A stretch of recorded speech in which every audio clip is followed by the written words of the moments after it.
ഞാനെൻ്റെ ജീവിതത്തിൽ ആദ്യമായിട്ടാണ് ഒരു സാമ്പാർ ഉണ്ടാക്കാനുള്ള ശ്രമം നടത്തിയത്. അപ്പോൾ യൂട്യൂബൊക്കെ നോക്കി പലരും പല റെസിപ്പീസുമാണ്. അപ്പോൾ കൺഫ്യൂഷനായി. എന്തായാലും ഒന്ന് ഉണ്ടാക്കി നോക്കാമെന്ന് കരുതി. അപ്പോൾ പരിപ്പൊന്ന് വേപ്പിച്ചെടുക്കാം. പരിപ്പിലേക്ക് കുറച്ച് മഞ്ഞൾപ്പൊടിയും ഉപ്പും ഒരു 2-3 അല്ലി വെളുത്തുള്ളിയും ആവശ്യത്തിന് വെള്ളവും ഒഴിച്ചിട്ട് നന്നായിട്ടൊന്ന് വേപ്പിച്ചെടുക്കുന്നുണ്ട്. അപ്പോൾ ഇതാ പരിപ്പ് നന്നായി വെന്ത് വന്നിട്ടുണ്ട്.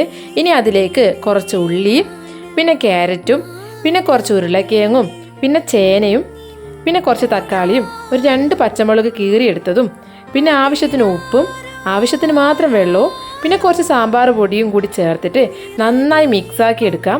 എന്നിട്ട് ഒരു വിസിൽ വരെ വേപ്പിച്ചെടുക്കാം. കറക്റ്റ് ഒരു വിസിലാകുമ്പോഴത്തേക്ക് സ്റ്റൗ ഓഫാക്കണം, അല്ലെങ്കിൽ പിന്നെ പായസമായി പോകും. അപ്പോൾ ഇതാ വേറൊരു പാത്രം അടുപ്പത്ത് വെച്ച് അതിലേക്ക് കുറച്ച് വറ്റൽമുളകും പിന്നെ നമ്മളെ മല്ലിക്കുരുവിലെ അതും പിന്നെ കുറച്ച് ചെറിയുള്ളിയും കൂടി ചേർത്ത് ഒന്ന് വഴറ്റിയെടുക്കാം. അതിലേക്ക് കുറച്ച് വെളുത്തുള്ളിയും കൂടി ഇട്ട് കൊടുക്കുന്നുണ്ട്.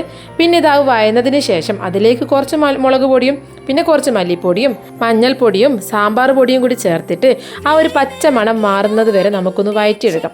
അതിനുശേഷം കുറച്ച് വെണ്ടയ്ക്കും പിന്നെ കുറച്ച് മുരിങ്ങക്കായും കൂടി ഇട്ടിട്ട് ഒന്നുകൂടി മിക്സാക്കി എടുത്തിട്ട് പിന്നെ നമ്മൾ പുളി സോക്കിയാൻ വെച്ചിട്ടുണ്ടായിരുന്നു. അപ്പോൾ ആ ഒരു പുളിവെള്ളം കൂടി ചേർക്കാം.